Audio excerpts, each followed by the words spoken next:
Samantha had always dreamed of playing professional hockey. She spent every spare moment practicing her shots, perfecting her passes, and studying the game. But despite her hard work, she couldn't seem to catch a break. She was always the last one picked for teams, and her shots never seemed to find the back of the net. One day, Samantha's coach called her into his office and told her that she wasn't going to make the team. He said she just wasn't good enough, and that she should focus on something else. Samantha was devastated. She had given up so much for this dream, and now it seemed like it was all for nothing. As she walked out of the rink, Samantha felt a sense of defeat wash over her. She wondered if she had been foolish to think she could ever make it as a professional hockey player. Maybe she just wasn't cut out for it, but as she walked, Samantha noticed a small ice rink nearby. It was old and worn, but it looked like it was still in use. On a whim, she decided to go inside and take a few shots. As she laced up her skates and stepped onto the ice, she felt a sense of freedom wash over her. She was alone, with no coaches or teammates to impress. She could just play. Samantha took shot after shot, feeling the weight of her disappointment lifting with each one. She tried new moves, experimented with different angles, and let her hair down. Literally, she had always worn it in a tight ponytail before. And to her surprise, she started to score. Not just once or twice, but again and again. As she left the rink that day, Samantha felt a sense of hope that she hadn't felt in weeks. Maybe she wasn't good enough for the pros, but she was still a great player. And maybe, just maybe, she could find a way to make hockey work for her after all. Over the next few weeks, Samantha found herself returning to the small rink again and again. She met new people, made friends, and even started a pickup league. And as she played, she realized that she had been focusing on the wrong thing all along. It wasn't about making the pros, it was about the joy of the game itself. As the months passed, Samantha's skills improved dramatically. She started to attract attention from local teams, and eventually even got an offer to play for a small college team. It wasn't the NHL, but it was a chance to play the game she loved at a high level.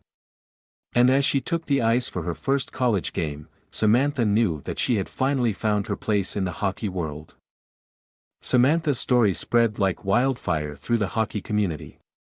She became known as the underdog, who had refused to give up on her dreams. And as she graduated from college and moved on to coach and mentor young players, she carried the lessons of that small ice rink with her. She knew that sometimes, all it takes is a fresh start and a willingness to take a few shots to find your true potential. Samantha's coaching career took off, and she became known for her innovative approach to the game. She emphasized the importance of creativity, experimentation, and most importantly, having fun. Her teams consistently outperformed expectations, and she became a beloved figure in the hockey community. One day, Samantha received an unexpected call from the coach of the professional team that had originally rejected her. He apologized for his earlier dismissal of her abilities and asked if she would be interested in trying out for the team again. This time, she was ready. Samantha's tryout was a success, and she became the first player from the small college team to make it to the pros. She played with a sense of freedom and joy, always remembering the lesson she had learned at that small ice rink. As she took the ice for her first professional game, Samantha felt a sense of pride and accomplishment. She had proven to herself and everyone else that she had what it took to make it to the top.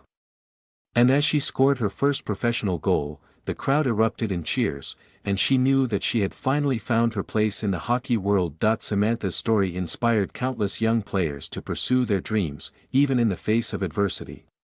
She became a role model, showing that with hard work, determination, and a willingness to take a few shots, anything is possible. And every time she stepped onto the ice, Samantha remembered the wise words of her coach: "You miss 100% of the shots you don't take."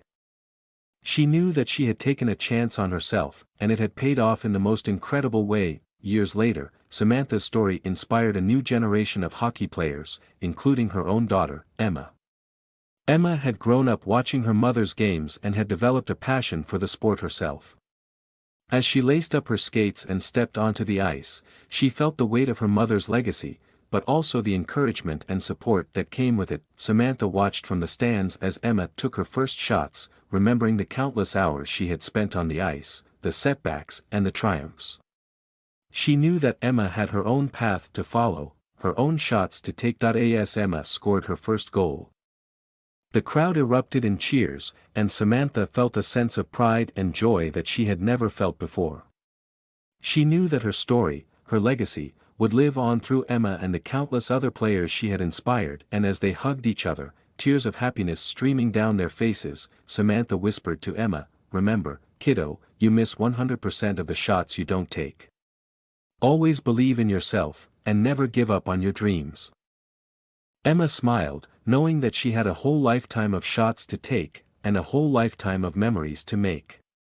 The story of Samantha, the underdog who had refused to give up, would live on, inspiring generations to come. Message: the story of Samantha and Emma reminds us that our legacy lives on through the people we inspire and the memories we make. Believe in yourself, take risks, and never give up on your dreams, because you never know where they might lead you. And always remember, you miss 100% of the shots you don't take.